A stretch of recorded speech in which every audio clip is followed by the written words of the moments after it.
Hello. In this session, the Professor Damodran cover how to value of the equity portion of a distressed company.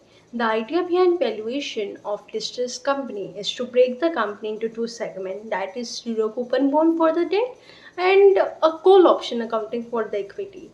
Since the companies are limited liabilities, the equity investment in them are like buying a call option.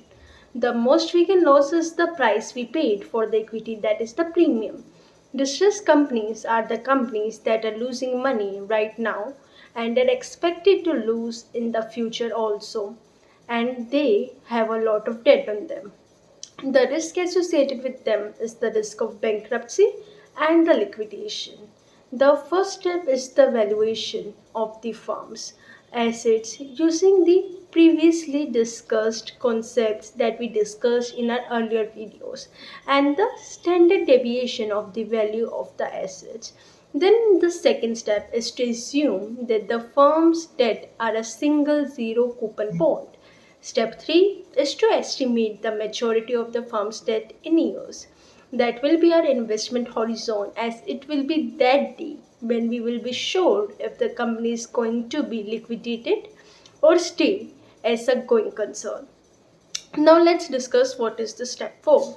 Step 4 is the use of the asset value, investment horizon and volatility of the asset value in the Black-Scholes model and and to find the value of the call.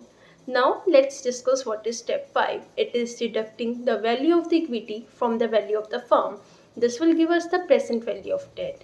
Step 6 is use this present value of debt and the maturity value of the debt and the investment horizon to calculate the implied interest rate. Like first of all, we will calculate the implied interest rate. Then we will come to the step 7, that is to deduct the risk-free rate from the implied interest rate to find the default spread premium on the bonds.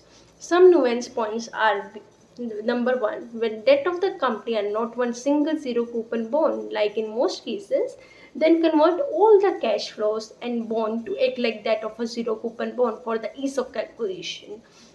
And two is that take the weighted average of all bonds to find the appropriate duration for the assumed zero coupon bond. Third point is that the value of equity almost never goes to zero, right? Equity value will never be zero, even if the value of the underlying asset falls, because the nature of the option is such that it allows the uncertainty of the future time period to have some value. But if the maturity is like fairly closer, then the value of equity will decay, right? Extremely rapidly. It will decay extremely rapidly. So that's it. These are some nuances that you have to consider. Thank you.